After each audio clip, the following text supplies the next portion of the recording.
She looked at me the way people look at a problem they haven't solved yet. And she said, "If you walk out of this site right now, I will make sure you never work in this province again." I was standing in the mud in steel-toed boots with a flashlight in one hand and a crack gauge in the other. And I said, "Then you better start making calls, because nobody's going in that building tonight." By morning, she would understand why a man who fixes other people's roofs for a living knew something her structural engineers had missed. And by morning, she would also know the thing I'd spent 7 years not telling anyone. But let me start where it started, because the crack isn't the beginning. The beginning is a Tuesday in February, and my daughter asking me why the sky turns orange before a storm.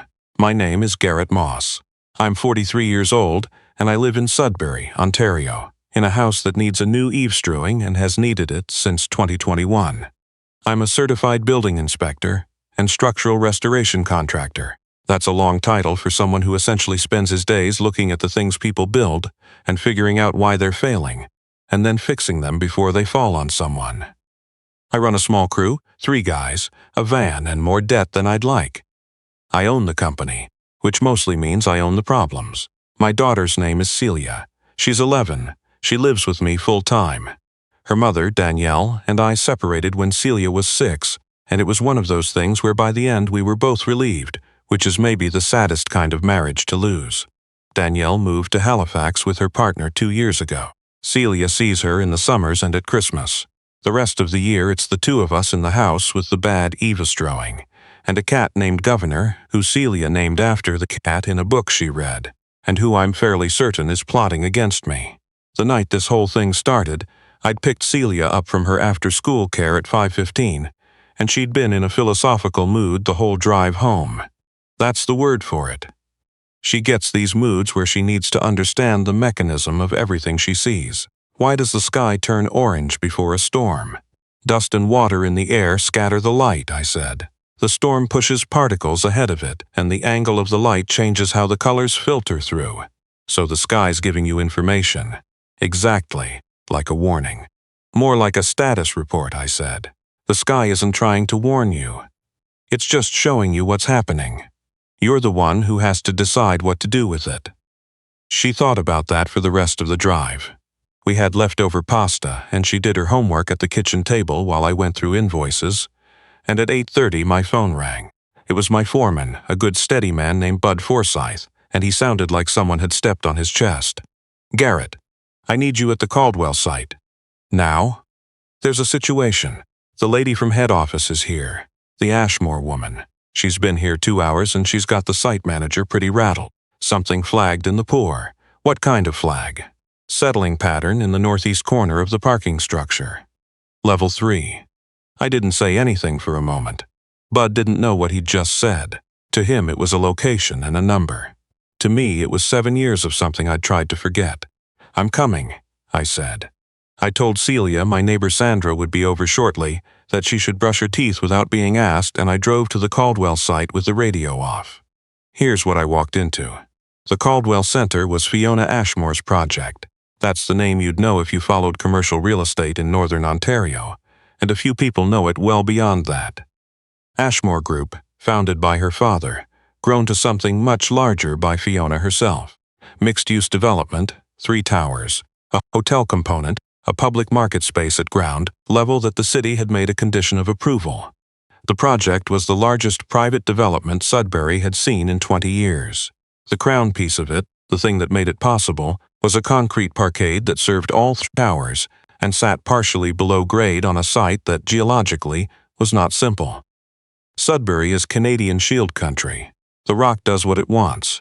The parkade had been Fiona Ashmore's personal priority. She'd told the press it was the part of the project she was most proud of, the infrastructure that made everything else viable. I knew the site. I had reason to know it. What I walked into was a woman who looked like she'd been born ready for a fight, standing in a hard hat that still had the price sticker on it, surrounded by 4 engineers who looked like they wanted to be somewhere else. Fiona Ashmore was maybe 50. Precise in the way that people are precise when they've been underestimated their entire lives and have stopped tolerating it. There was a site manager named Craig Tulloch who was trying to explain something she wasn't interested in hearing explained. Bud met me at the perimeter. She wants to pour the level 3 ceiling slab Friday, he said quietly.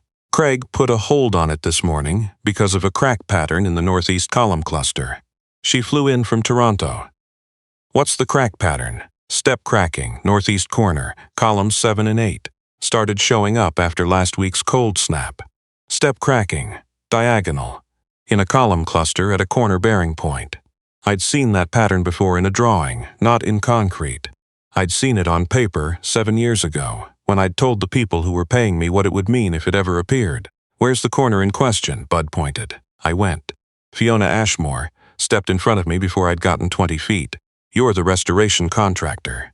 Not a question. She'd been briefed. Garrett Moss, Craig, tells me you specialize in concrete pathology, amongst other things. Good. Then I need a second set of eyes on those columns, and I need them by 9 o'clock because I have an investor call at 9:30, and I'd like to be able to say that this has been reviewed by every qualified person on this site. I noticed what she'd said and what she hadn't said. She hadn't said she wanted an honest assessment. She'd said she wanted to be able to say she'd had one. Those are different things, and I'd been in enough rooms to know the difference. I'll look at them, I said. She nodded and started back toward the site trailer, and I thought that would be the end of it for the moment. But then she stopped and looked back at me. Mr. Moss, this pour has to happen Friday. The crane is booked, the concrete is ordered, and we have a bank deadline on the structural completion certificate for this phase. I want to be clear about the constraints before you start drawing conclusions. I looked at her.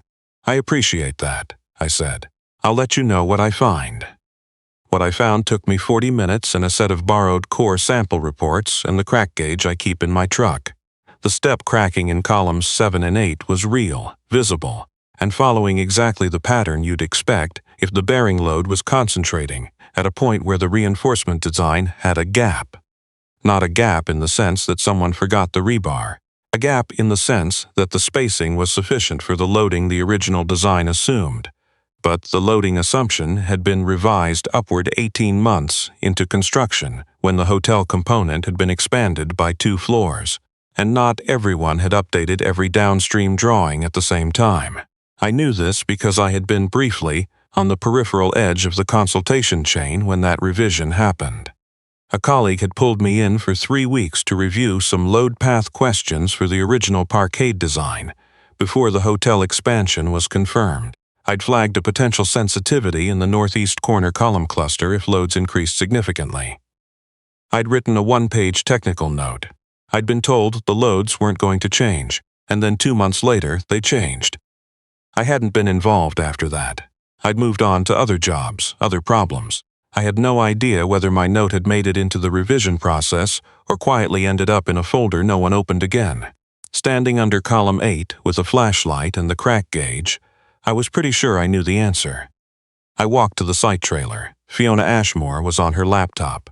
Craig Tulloch looked like he hadn't slept. The cracking is load-induced, I said. It's not cosmetic and it's not the freeze-thaw cycle. The diagonal pattern is consistent with shear stress concentrating at the column-slab interface in that corner. The bearing path is not behaving the way the design assumes. Craig exhaled through his nose. Fiona looked up from her laptop slowly. You're saying the structure is failing? I'm saying the structure is telling you something is wrong at that corner, I said. Whether it's in the early stages of a problem or further along depends on what the rebar layout actually looks like versus what was specified, and I'd want a GPR scan to know that before I told you more. What I can tell you right now is that pouring additional slab load on top of those columns Friday is not something I can recommend. Fiona closed the laptop. Mr. Moss. Her voice had gone to a place that was very flat and very careful.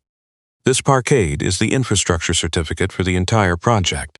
If that certificate is delayed, I lose the tranche of financing that is contingent on it. I am talking about a number with 7 figures, and I have 2 engineers of record standing 20 feet away who have looked at those columns and told me this is a superficial thermal crack issue. I understand the stakes, I said. Then understand something else. She stood up.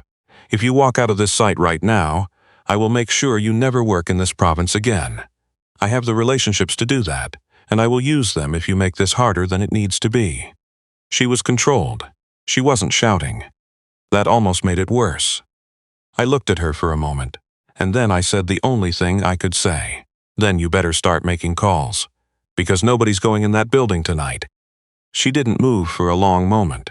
Craig Tulloch looked at the floor. One of the engineers outside made a sound that was probably intended to be a cough. "Explain yourself," she said. "Those columns are showing early shear failure indicators at a bearing point that was revised upward by 2 floors of hotel load 18 months ago," I said. "I need to know that the reinforcement design at that specific location was updated to match the new loading. If it was, I want to see the revised drawings. If it wasn't, or if I can't see documentation that it was, I am not going to tell you that structure is safe to load further. It was reviewed. By who? When? Where's the record?" She looked at Craig. Craig looked at the laptop. "We'd have to pull that from the engineer of records file," he said. "Pull it," I said. There was a long silence. "It's 9:15 at night," Fiona said. "I know, I'd like to go home to my daughter, but I'm not leaving this site without either seeing that documentation or having a stop work condition in writing." She stared at me. "Who do you think you are?" And this is the part of the night where I said something I hadn't said out loud in 7 years. "I'm the person who flagged this corner in a technical note before the hotel expansion was confirmed," I said. "When I was reviewing the original load path questions for this parkade, 3 weeks, back in 2017, I wrote a note saying if the loads at that corner went up significantly, the column reinforcement spacing would need to be revisited. I was told the loads weren't going to change. Then they changed." I paused. "I've been under those columns for 40 minutes. I am not comfortable with what I'm looking at." The trailer went very quiet. Craig said slowly, "You were part of the original consultation, parietal, 3 weeks. I wasn't the engineer of record. I was brought in for a specific load path question by a colleague who has since retired. But yes." Fiona sat back down. She wasn't looking at me anymore. She was looking at something past me, some calculation happening behind her eyes. "You should have said that immediately," she said. "If I'd led with that, I'd have been a man with a conflict of interest trying to protect himself," I said. "The crack pattern doesn't need my history to be real. The column doesn't know who I am. I'd rather you look at the problem first, then know who I am." She was quiet for a moment. Then she said, "I want to see your note. I'd have to find it. It's 7 years old. But what's more important is that you call the engineer of record tonight and ask them specifically whether the column reinforcement in the northeast corner cluster was updated when the hotel floor count changed. Ask them to show you the revision cloud on the structural drawings at that location. It's almost 9:30. Engineers of record take calls at 9:30 when a client has a structural concern on an active site," I said. "That's the whole job." She picked up her phone. She walked outside. I stayed where I was. Craig looked at me. "Why didn't you say you'd worked on this before?" "Because the problem exists whether I have a history here or not," I said, and I didn't want the conversation to become about me. We waited. Through the window of the trailer, I could see Fiona standing in the mud outside, phone to her ear, not moving. The call went longer than I expected. When she came back in, something had changed in her face. Not cracked, not open, just recalibrated, like she'd looked at a map and discovered the road she'd planned to take had a different name than she thought. "The engineer of record is coming," she said. "Tonight." She sat down. She didn't look at me for a moment. "He didn't confirm the reinforcement revision," she said finally. "He said he'd need to review the as-built drawings. He was." She stopped. "He got very careful very fast when I described the location and the crack pattern." I waited. "He asked if anyone had flagged that corner before," she said. "I told him my contractor had. He asked your name." She looked up at me. I gave it to him. He was quiet for a moment, and then he said he'd be there in 40 minutes. I didn't say anything. He also said, and here she paused in a way that told me she was choosing her words, that if the cracking was what I described, and if you were the one who found it, then it was real and the pour needed to stop. Craig said, quietly, "Garrett." I said, "Nothing." "Who are you?" Fiona Ashmore said. So I told her. Standing in a construction site trailer in Sudbury at 9:40 at night, I told someone the whole thing for the first time. I didn't start as an inspector. I started as a laborer. Summers through high school and into my 20s, carrying lumber and mixing mud and learning what buildings felt like from the inside. I got my red seal as a carpenter. Then I got obsessed with why buildings fail, which is maybe a strange thing to get obsessed with. But I did, and I went back to school at night while working days and got my certification in structural restoration. I spent 4 years with a firm in Sault Ste. Marie that specialized in concrete pathology, which is exactly what it sounds like. Diagnosing the diseases of concrete structures, why they crack, why they shift, why they fail the way they fail. And somewhere in there, I developed a particular interest in load path analysis, which is the study of how force moves through a structure, where it collects, where it concentrates, where it eventually finds the weak point. In 2017, I said, a colleague named Paul Esterhuisen brought me in as a secondary reviewer on some load path questions for the early design phase of this parkade. Paul has since retired to Nova Scotia. The work I did was narrow and specific. 3 weeks, 1 corner, 1 question. The question was whether the reinforcement spacing in the northeast column cluster was adequate if the design loads were to increase. My answer was that it was adequate for the loading assumptions in the drawings I reviewed, but that if the gravity loads from above increased by more than roughly 15 to 20%, the column-to-slab interface in that corner would need to be revisited. Fiona was very still. The hotel expansion added 2 floors, I said. 2 floors at the scale of that tower is easily 15 to 20% of additional gravity load coming down through that corner column path. Maybe more. And you wrote this. I wrote a technical note. 1 page. I gave it to Paul. Paul presumably passed it on. And then I was done with this project and I moved on. I looked at the crack gauge still in my hand. I've thought about it occasionally over the years. I convinced myself that if there was a problem, someone would have caught it. The engineer of record would have updated the drawings. The building department would have flagged it at permit. I paused. And then Bud calls me tonight and says northeast corner, level 3, and I drive out here and I look at columns 7 and 8, and there it is. Exactly the failure mode I described, at exactly the location I described, in a structure that has been partially occupied for 8 months. The trailer was silent. Outside, a generator was running somewhere, and the lights along the hoarding were buzzing in the cold. Fiona said, partially occupied. The retail level and parts of level 1, Craig said quietly. She closed her eyes for a second, then opened them. I was going to be in this building Friday, she said. Not to me, just to the air. I was going to bring the bank's inspector for the completion walkthrough. She didn't say anything else for a moment. I watched her do the arithmetic that you can't avoid once you understand the numbers.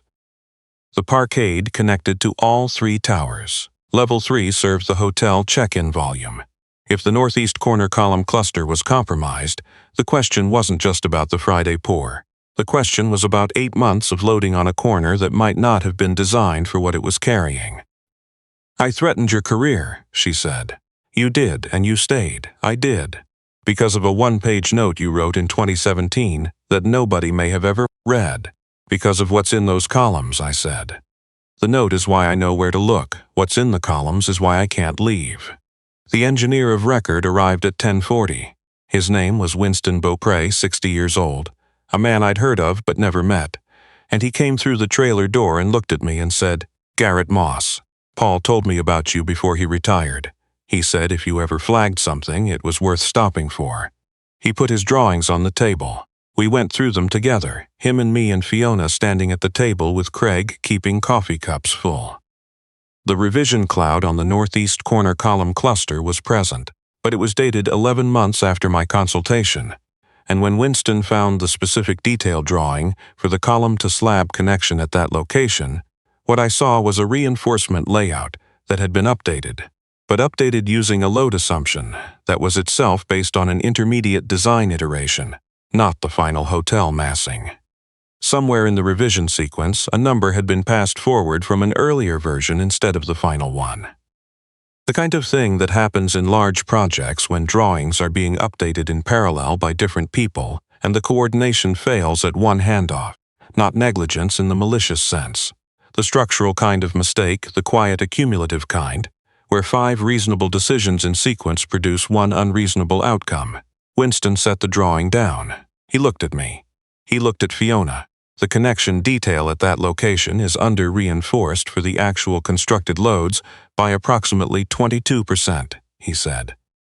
Based on the crack pattern you've described and the core sample history, I believe those columns have been working in the marginal range for some time. The cold snap accelerated the visible manifestation. He paused. The Friday pour needs to stop. The occupied portions of the parkade need to be vacated pending a full structural review. And I need to call my insurance. He looked at Fiona. And you need to call yours. Fiona nodded once. She was very controlled. The kind of control that takes practice and costs something. What's the remediation path? She said. Carbon fiber wrap on the affected columns, additional shear reinforcement, verification of the load path through the full northeast quadrant, Winston said. Doable. Not cheap. Not fast. 6 to 8 weeks minimum before I'd certify that section for resumed loading. 6 to 8 weeks. Yes. She nodded again. She pulled out her phone and stepped outside. Winston looked at me. Your note was in Paul's file. I read it when I took over the project after he left. I felt something settle in my chest that I hadn't known was there. Did it factor into the revision? He was quiet for a moment. It should have been circulated as part of the revision process. I don't believe it was. He held my gaze. I'm sorry. That was a failure in our coordination, and I intend to say so clearly. I didn't say anything. There isn't a clean way to respond to that. You spend years thinking something you said into the air might have mattered, and then you find out it did matter, but the finding out doesn't feel the way you thought it would. Bud came in around midnight, and I told him what was happening and sent him home. The GPR scan team came in at 1 in the morning and confirmed the reinforcement layout Winston and I had identified from the drawings. The scan results made Winston go very quiet in a particular way. The stop work order went on record at 2:15 in the morning. I got home at 3. Sandra had let herself out with the spare key I'd given her years ago. Governor was sitting on the kitchen counter, which he knows he's not allowed to do, and he looked at me with absolutely no remorse. Celia's light was off. I sat at the kitchen table for a while with a glass of water and thought about columns 7 and 8. About a one-page note I'd written in a borrowed office in 2017. About the way certainty arrives not as a feeling of triumph, but as a weight. I thought about the people who had parked on level 1 for 8 months, without knowing that the corner above them was carrying more than it was designed to carry. I thought about the bank inspector who'd have walked through Friday. I thought about Fiona Ashmore standing in the mud saying, I would never work in this province again, and then standing at the drawing table at midnight with her pen out, writing notes in the margin of a detail drawing. In the morning, Celia came downstairs and found me still at the table. Did you sleep? A little. What happened?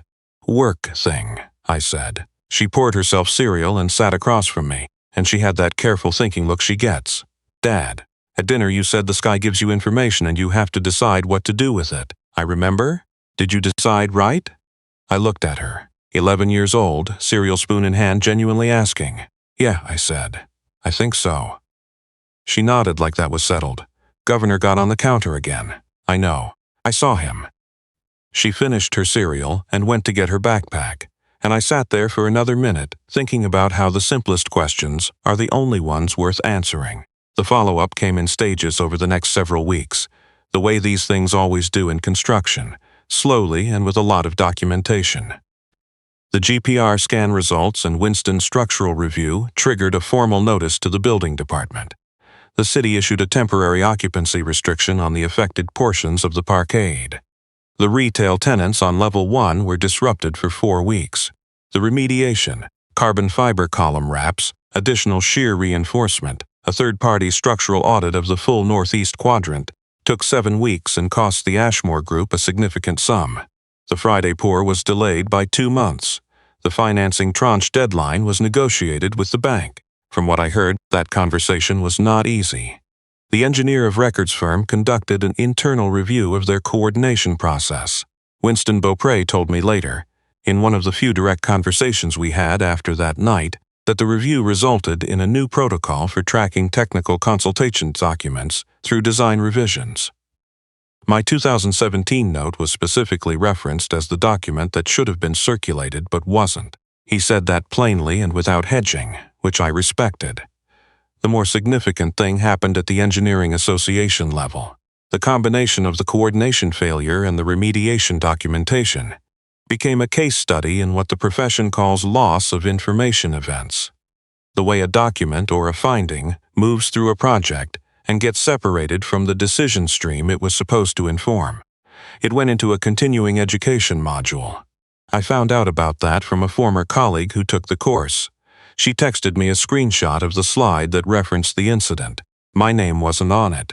The case just said Northern Ontario Parkade Project, coordination failure, technical consultation document, not tracked through design revision. But I sat with that for a while. The thing you write into the air, that nobody reads, that nobody follows up on, that you eventually stop thinking about. It became the example, not in a dramatic way. In the quiet, institutional, this is how we do better next time way. Which might actually be the more lasting kind. Fiona Ashmore called me 4 weeks after the night in the trailer. She asked if I was available to meet. I said yes. She did not offer me a contract out of guilt or obligation. I want to be clear about that, because that would have been the wrong thing and she was smart enough to know it. What she did was ask me a question. She asked me to describe, in as much detail as I was willing, what I had observed about the way her site management handled technical concerns versus operational pressures. Not flattering to hear. And she was not asking because she wanted flattery. She was asking because the answer was useful. I told her what I'd seen. I told her that on the night I arrived, the frame of the conversation was already set before I'd looked at anything.